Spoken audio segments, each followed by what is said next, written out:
எல்லோரும் சாப்பிட்டாச்சா? சௌக்கியமா? இரவு வணக்கம். ஆடி மாதம்தான் எங்கள் இது சொல்லுவாங்கள்ல, அதனால் அவர் நினச்சி கும்பிட்டேன். வீட்டுக்காரர் நினச்சி 10 பேருக்கு அவர் சார்பாக 10 பேருக்கு என்னால் முடிஞ்ச அளவுக்கு அன்னதானம் கொடுத்தேன். கடவுளே இப்படி நடக்கணும், கொஞ்சம் கொஞ்சமாவது கொடுத்து அன்னதானம் நடக்கணும் எல்லாத்துக்கும் அப்படின்னு நினச்சி நீங்கள் அது எனக்கு சப்போர்ட் பண்ணுங்கள்.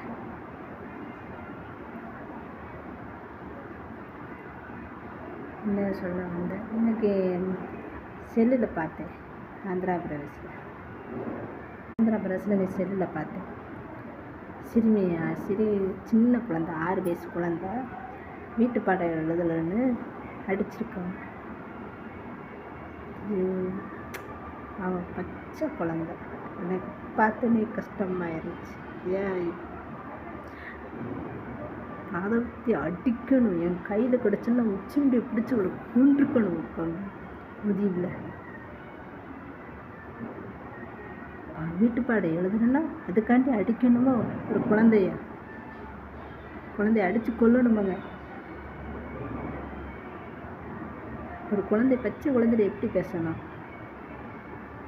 சரிப்பா, இன்னைக்கு எழுதலைன்னா நாளைக்கு எழுதிட்டு வானா தங்கப்பில் அப்படின்னு சொல்லி சொல்லாச்சுன்னா அது மனசு கொஞ்சம் நல்லா இருக்கும்.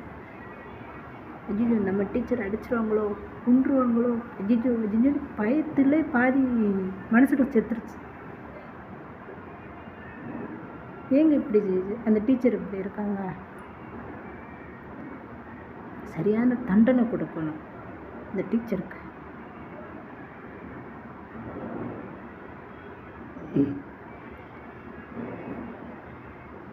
மனசே கேட்கல. அதை பார்த்தேனே பச்சை குழந்தை, ஐயோ குடும்பம் அப்படின்னு நினச்சிக்கிட்டு இருக்கிறேன்.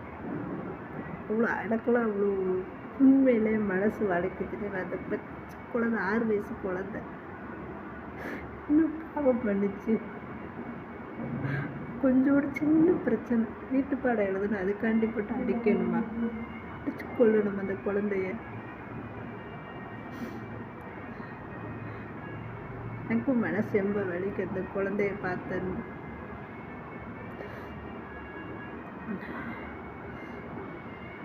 கடவுள் அவளுக்கு தண்டனை கொடுக்கணும்.